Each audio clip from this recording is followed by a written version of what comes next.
लेते हैं फिर कुछ को पता लगेगा। कह रहे हैं एक्स वाई जेड क्या है, आर पॉजिटिव है and none of them is one. कोई भी उनमें से एक्स में एक्स वाई और जेड में से कोई भी वन नहीं है, ठीक है। मतलब ये कह रहे हैं कि एक्स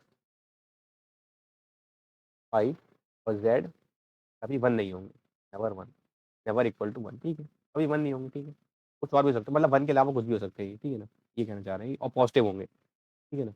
मतलब ऐसे है ये, एक्स वाई और जेड आपके पॉजिटिव होंगे और कभी भी वन के बराबर नहीं होंगे, दो वैसे ही बता दें, ठीक है। कह रहे हैं then the value of determinant, determinant की वैल्यू बताओ इसकी। बड़ा खतरनाक सा लग रहा है दिखने में ये। हम्म, तो देखते हैं कैसे करना है सवाल को। एक बार वीडियो को पॉज करके ट्राई कर लेना आप, उसके बाद ही आगे वीडियो प्रोसीड करना, ठीक है। कैसे करें इसको, मैंने कहता हूँ एक बार लिख लेता हूँ, और क्या ही कर सकता हूँ। लॉग, ठीक है, ऐसा लिखा हुआ है, log Y to the base X one one, log Y to the base Z और log Z to the base X और log Z to the base Y, ठीक है।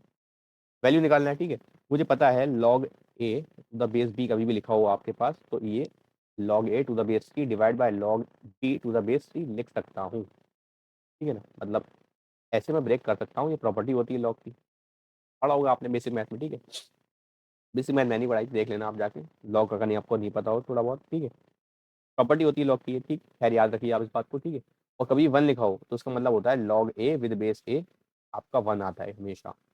जैसे एल एन ई आपका वन होता है, log ten to the base ten आपका one होता है। तो वन कभी लिखा है तो मैं इसको क्या लिख सकता हूँ, मैं लिख दे रहा हूँ उसको, थोड़ा सा मैनिपुलेट कर रहा हूँ, log x to the base X लिख दे रहा हूँ उसको, ठीक है ना। बाकी सब as it is, log x to the base Y, log x to the base Z, ठीक है ना।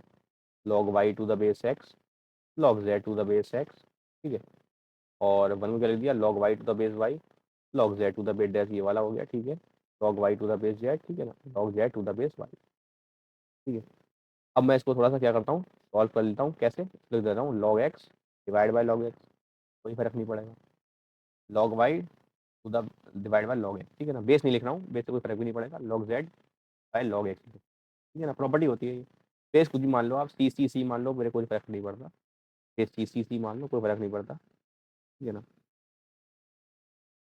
ये आपका डिटरमिनेंट है यहाँ पे, log x by log y, log y by log y, log z by log y, log x by log y by log z हो जाएगा, ठीक है। और log z by log z हो जाएगा, बताओ, ठीक है। तो इसकी वैल्यू क्या आ रही है, तो इसमें log x पूरा कॉमन आ रहा है डिनोमिनेटर से, ठीक है ना। तो इस पूरे से log x बाहर निकाल लूंगा, इस वाले से log y बाहर निकाल लूंगा, सबके पास है इस रो में, ठीक है ना। रो 2 में सबके पास log y से डिवाइड किया हुआ है तो log y बाहर निकाल लूंगा। और log z सब में मल्टीप्लाई है रो 3 में तो log z बाहर निकाल लूंगा। तो अगर बाहर निकाल लूंगा तो क्या हो जाएगा, और उसको नेक्स्ट पेज पे लिख लेते हैं। मान लेता हूँ उसकी वैल्यू डेल आ रही है तो डेल निकाल रहा हूँ। तो डेल क्या कर रहा हूँ, ऊपर से एक से मैंने क्या किया, मैंने एक से तो log x बाहर निकाला था विद बेस सी, एक से निकाला था log y विद सी, और एक से निकाला था log z with base C, ठीक है ना, वन अपॉन में, है ना। अब वैसे बाहर निकाले ना, डिनोमिनेटर से बाहर निकाले ना, तो डिनोमिनेटर मतलब वन अपॉन में आएंगे बाहर, ठीक है। और ऊपर क्या बन जाएगा आपका, ऊपर बन जाएगा log x log y log z, log x log y log z, log x log y log z, अरे सेम ही हो गया सब, और log z। अब तीसरी कुछ भी हो, मैं कह रहा हूँ सेम हो नहीं हो, दो तो सेम हो गई ना। कभी भी दो रो सेम होती हैं या फिर दो कॉलम सेम होते हैं तो डिटरमिनेंट की वैल्यू जीरो हो जाती है। तो जीरो इंटू समथिंग जीरो याद आएगा, डेल की वैल्यू जीरो आ गई, ठीक है ना। तो बी ऑप्शन सही हो गया, ठीक है ना। सिंपल सी बात थी, ये आंसर भी बी दिया है हमें, ठीक है। तो सिंपल सा तरीका था इसमें सॉल्व करने का इसको, ठीक है ना। कि log x to the base x को, ये प्रॉपर्टी आप दिमाग में रखोगे तो काम बन जाएगा आपका, ठीक है ना। Log A to the base B लिखा है तो उसको log A to the base C divide by log B to the base C लिख सकता हूँ, ठीक है ना। ये आपको दिख रहा होगा, इसमें सिमेट्री भी बन रही है थोड़ी सी, log A to the base भी बन सकता है, कोई और बेस का आप कर सकते हो, ठीक है ना। इस प्रॉपर्टी पे पूरा बेस था ये वाला सवाल, ठीक है। आगे बढ़ते हैं, एक और सवाल दिया है आपको, ठीक है ना। कह रहे हैं इसमें डेल्टा लगा दिया है आपका के इक्वल टू वन से लेके एन डेल्टा के, ठीक है। तो के आपको दिख कहाँ रहा है, तो के मुझे सिर्फ इस कॉलम में दिखाई दे रहा है, बाकी सब में एन है, कांस्टेंट चीज है, बस के एक ही जगह वेरिएबल है, और उसकी वैल्यू हम बार बार डाल रहे हैं, ठीक है ना। और हमें एन बताना है कितना होगा, एन बताना है कितना होगा। तो सिग्मा दिया था आपको, तो सिग्मा मतलब यही हो गया कि del one, del two, del three, del four, ऐसे करते करते लास्ट कौन सा होगा, डेल एन हो जाएगा। इज इक्वल टू 56 दिया है आपको, तो आपको एन बताना है। मैंने कहा डेल वन क्या होगा, एक ही जगह पे वन डाल दो। वन, टू वन जा टू हो गया, two into one minus one कितना हो गया ये, to into one minus one, two into one minus one, ये आपका लिख दे रहा हूँ, to into one minus one, तो टू इंटू वन लिख दे रहा हूँ, ठीक है। बाकी आपका सेम रहा, n square plus one n square, ये सब मतलब पूरा सेम ही रहेगा ये तो, क्योंकि मैंने के की वैल्यू डाली है ना, एन से तो कोई मतलब ही नहीं है। ये आपको डेल टू में करना है one, two into to, to into two minus one, क्योंकि के की वैल्यू टू हो गई यहाँ पे, और बाकी ये सब पूरा सेम हो जाएगा, ठीक है ना। ऐसे ही में वन, टू इंटू थ्री और to into three minus one पूरा सेम लिखा है।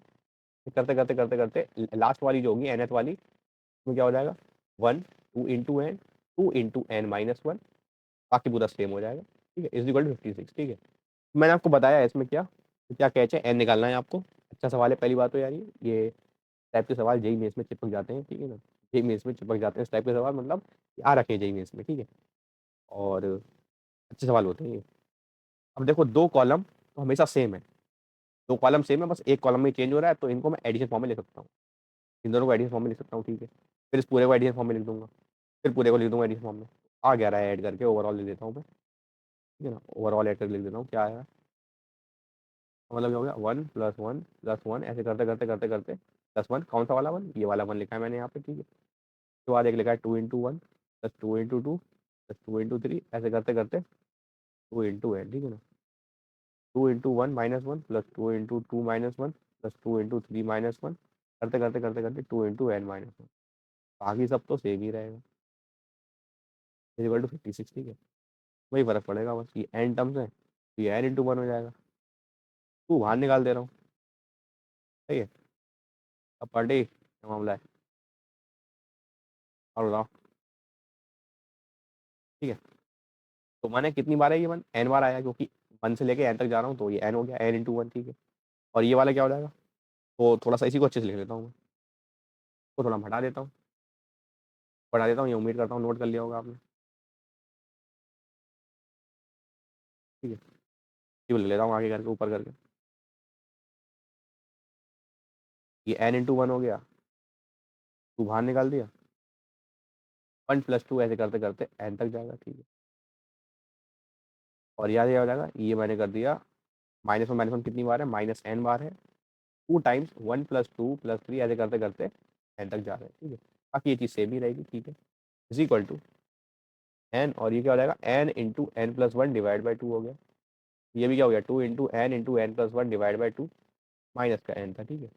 बाकी चीज़ सेम रही, ठीक है। टू से टू कैंसिल कर दिया, टू से टू कैंसिल कर दिया, एन स्क्वायर प्लस एन हो गया, उससे एन कैंसिल हो जाएगा, तो वैल्यू क्या आ रही है, n, N square plus n है और एन स्क्वायर है, बाकी ये चीज़ सेम लिखी हुई है, तो इसकी वैल्यू 56 आ रही है आपकी, ठीक है ना। नेक्स्ट क्वेश्चन लिख लेना उसको मैं, N, N square plus N और एन स्क्वायर, और इस साइड क्या लिखा है, N upon N square, N और N square plus N plus one, ठीक है।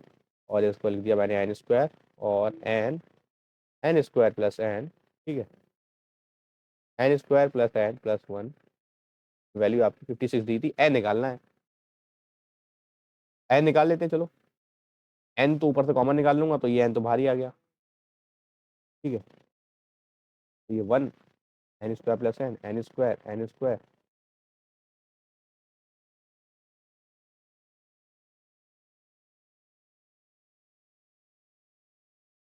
इससे माइनस कर दे रहा हूँ, इसको उसको माइनस कर देता हूँ, कैसे, रो और कॉलम ऑपरेशन लगा सकता हूँ मैं इसमें, वैल्यू सेम सेम रहती है। तो सी वन भी such that C one minus C two, and C two भी such that C two minus C T करा देता हूँ। वन में से बन गया zero, minus one, zero, zero, one, minus N minus one, और ये सेम रहे,